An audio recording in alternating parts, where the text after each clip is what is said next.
जय भीम साथियों, हमारे साथ में एंटी क्राइम न्यूज़ चैनल पर दलित प्रेरणा स्थल पर नोएडा में हमारे साथ में मौजूद हैं इंजीनियर अनिल जी। जय भीम मान्यवर, जो कि काफ़ी बुद्धिजीवी वर्ग से हैं और बहुत गहरे विचार रखते हैं, क्रांतिकारी योद्धा हैं एक तरीके से वैचारिक शक्ति में। जी सर, आज यहाँ हमारे बौद्ध धर्म से संबंधित भंते जी यहाँ पर आए बहुजन प्रेरणा स्थल पर। क्या उद्देश्य रहा यहाँ पर पहुँचकर, क्या संदेश देना चाहते थे समाज को? मान्यवर, संदेश ये है कि जो बाबा साहब ने 1956 में जब बौद्ध धर्म की दीक्षा ली ना, तो जब उन्होंने भंते चंद्रमणि जी से सवाल पूछा था कि भारत में धम्मम शरणं गच्छामि, मैं भंते जी नहीं कहूँगा क्योंकि संघ का निर्माण नहीं हुआ, संघम शरणं गच्छामि मैं नहीं कहता। तो उन्होंने बाबा साहब अम्बेडकर को भंते चंद्रमणि जी ने संघ का निर्माण करने का आदेश दिया था। तो आज यहाँ मैं देख रहा हूँ बहुत सारे भिक्षु संघ हैं, उन्होंने दीक्षा लिया, 10 दिन का कैंप जो अटेंड किया है उससे बुद्ध की प्रवज्या ली है 10 दिन की। तो ये जो भिक्षु हैं, जो भिक्षु संघ का निर्माण हुआ है, ये भिक्षु जब गांव-गांव जाएंगे, बुद्ध की बात करेंगे तर्क पे और बुद्ध के शीलों पे, पंचशील त्रिशरण अष्टांगिक मार्ग और 10 पारमिताओं को जब भारत के जन जन में पहुंचाएंगे तो बुद्ध धर्म आगे बढ़ेगा। और मैं यहाँ देखता हूँ कि संघ का निर्माण होना शुरू हो गया है। लगभग कुल मिलाकर जो हमारे माननीय राजेंद्र पाल गौतम जी, जो कि दिल्ली सरकार में कैबिनेट मंत्री हैं, उनका ये उद्देश्य लगभग सफल रहेगा कि जो 10 करोड़ लोग बौद्ध धर्म दीक्षा ग्रहण करेंगे। मैं इस बात से बिल्कुल सहमत नहीं होता। किसी भी नेताजी का नाम नहीं लीजिए। नेता सिर्फ नेतागिरी करते हैं। पहले रामराज ने बहुत बार 10 लाख लोगों द्वारा बौद्ध धर्म की दीक्षा, वो फ्रॉड निकला, वो आरएसएस में चला गया। तो ये देखिए, किसी नेता का नाम लेंगे, धर्म से अगर करेंगे तो गलत बात है। इसलिए नेता का बिल्कुल किसी नेता का बिल्कुल नाम नहीं है और नेता का कोई बुद्ध धर्म नहीं। सुनिए, मैं बताता हूँ, महाराज बिंबिसार जब आए धम्म में तो वो भिक्षु भगवान बुद्ध के चरणों में पड़े थे। तो नेता को कोई श्रेय में बिल्कुल किसी नेता का कोई, ये सब नेता जो है ना, तो एक काम करे ना, अगर नेताओं को नेतागिरी करनी चाहिए, उनको धर्म नेतागिरी छोड़ करके धर्म के काम में आ जाने चाहिए।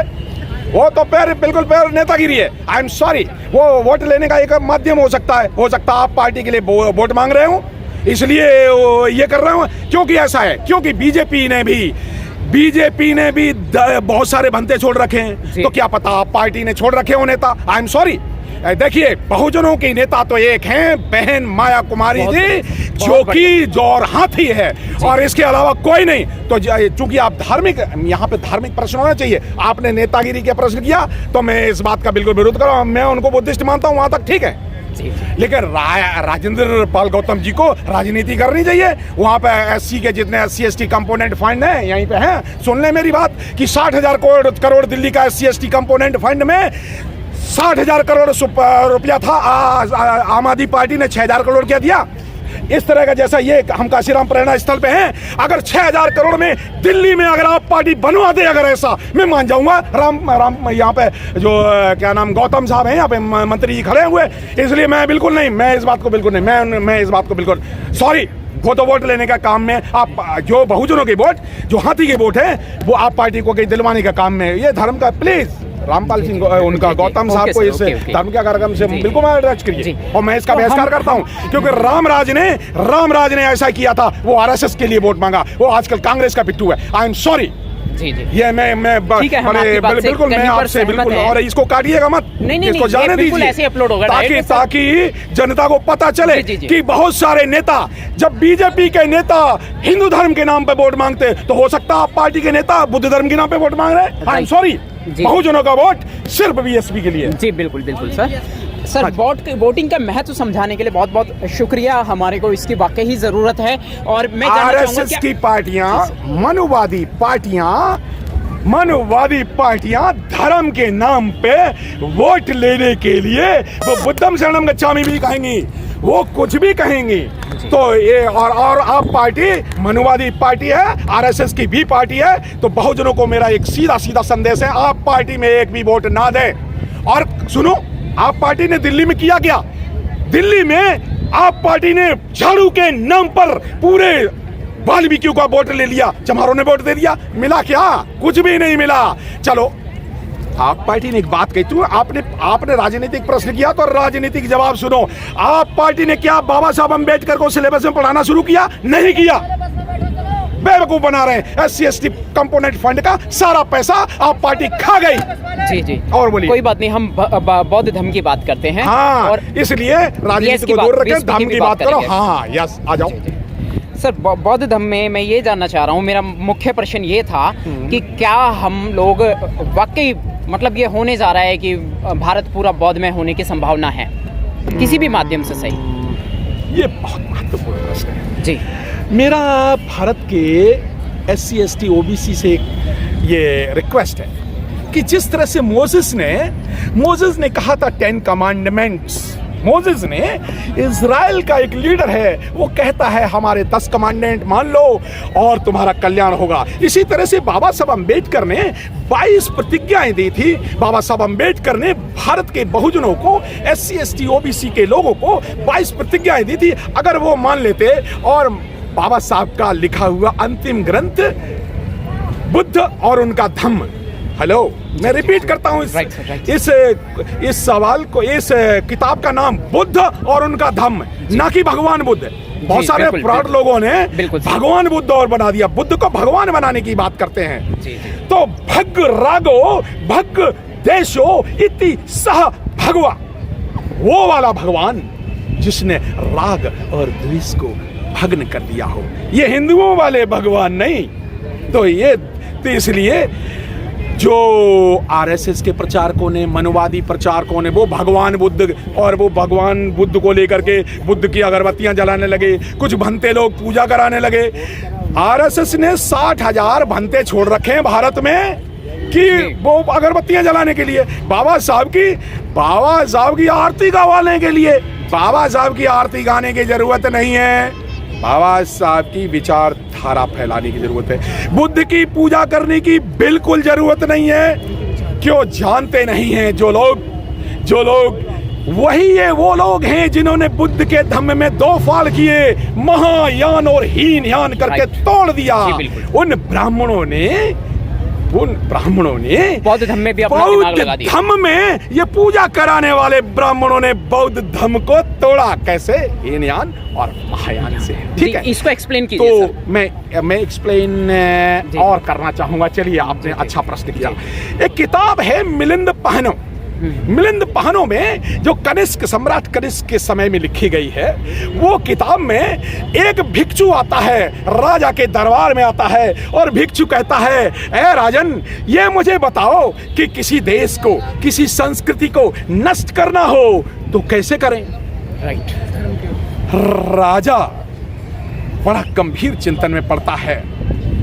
राजा कहता है, भिक्षु आओ, आराम करो, खाओ पियो, आराम करो। वो कहता है, नहीं, मुझे ये बताओ, किसी संस्कृति को नष्ट करना हो तो क्या करें? ये मिलिंद पहनो का उदाहरण देकर के, चूंकि आपने प्रश्न गंभीर पूछा है तो गंभीर उत्तर सुनिए। राजा को भिक्षु कहता है, ए राजन, ये बताओ, किसी संस्कृति को नष्ट करना हो, किसी देश को नष्ट करना हो तो क्या करूं? राजा कहता है, ए भिक्षु, मुझे पता नहीं आपका क्या प्रयोजन है, लेकिन अगर किसी देश को नष्ट करना हो या किसी संस्कृति को नष्ट करना हो तो उसके प्रचारकों को खत्म कर दो, तो उसकी किताबें खत्म कर दो, उसके किताबों को जला दो, उसके प्रचारकों को खत्म कर दो, उसकी भाषा को खत्म कर दो, उसके संस्कार को खत्म कर दो और उनके त्योहारों को खत्म कर दो। यही वो भिक्षु है जो बाद में मनु बनता है और मनुस्मृति लिखता है। यही वो भिक्षु है जो तक्षशिला और नालंदा विश्वविद्यालयों में आग लगवा देता है।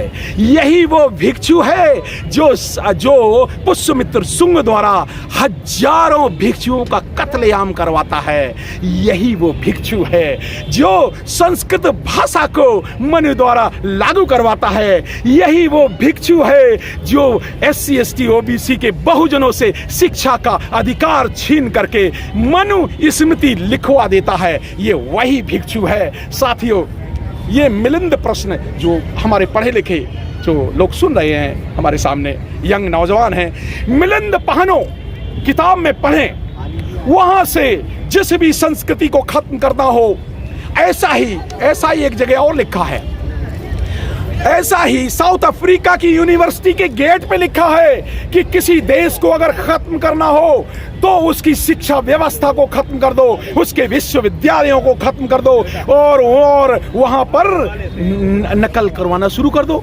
तो उन विश्वविद्यालयों से पढ़े हुए छात्र नकली जो लॉयर्स उस देश की न्याय व्यवस्था खत्म कर देंगे। वहां से पढ़े हुए सेकंड क्वालिटी के जो अर्थशास्त्री है उस देश का अर्थशास्त्र खत्म कर देंगे। वहां से पढ़े हुए डॉक्टर वो वहां की सारी मेडिकल व्यवस्था खत्म कर देंगे। वहां से पढ़े हुए धर्माचार्य इस देश को अंधकार में डुबो देंगे। और ऐसा ही भारत में आर्य ब्राह्मणों ने किया, आरएसएस ने किया, बीजेपी ने किया। इस देश की शिक्षा व्यवस्था को वो बुरी तरह से खत्म कर दिया नई शिक्षा नीति ला करके। मैंने धर्म को पुराने से लेके आज तक के संदर्भ में मान्यवर जोड़ दिया है। साथियों, आपको माननीय अनिल जी ने, जो कि इंजीनियर हैं, बहुत ही गहराई से हर पहलू पर बड़े ही बारीक अध्ययन के साथ में, सटीकता के साथ में, सच्चाई से अवगत कराया है। एक संदेश देना चाहूंगा। जी सर, जरूर। भारत के 125 करोड़ बहुजनों को, SC ST OBC के लोगों को मैं संदेश देना चाहूंगा। जी बिल्कुल। बाबा साहब की 3 किताबें जरूर पढ़ें। जो बुद्ध और उनका धर्म, ये उनकी अंतिम किताब। जाति भेद का बीजनाश, ये उनकी दूसरी किताब। और एक बहुत इंपॉर्टेंट किताब है हु वर द शूद्रा, शूद्र कौन और कैसे। अगर ये 3 किताबें पढ़ लेंगे तो वो अपने आप मुक्त हो जाएंगे। और अगर मुक्ति प्राप्त करनी है ब्राह्मणवाद से तो पढ़ें बाबा साहब की किताब मुक्ति कौन पथ है, और काशीराम, मान्यवर काशीराम साहब की चमचा युग पढ़ लें। ये 5 किताबें पढ़ लें, उनका कल्याण हो जाएगा। देखिए साथियों, बहुत ही गहन अध्ययन के साथ में इन्होंने पूरा अध्ययन किया है और बड़ी बारीकी से आपको हर पहलू पर समझाया, बड़ी सटीकता के साथ में, बड़ी सच्चाई के साथ में। एंटी क्राइम न्यूज चैनल पर media executive freelance news reporter Nandkishore Bauddh के साथ में आपने सुना है। माननीय नंदकिशोर जी, आपका बहुत बहुत अभिनंदन और भारत के 125 करोड़ बहुजनों को साधुवाद। जय भीम, नमो बुद्धाय। बहुत बहुत शुक्रिया।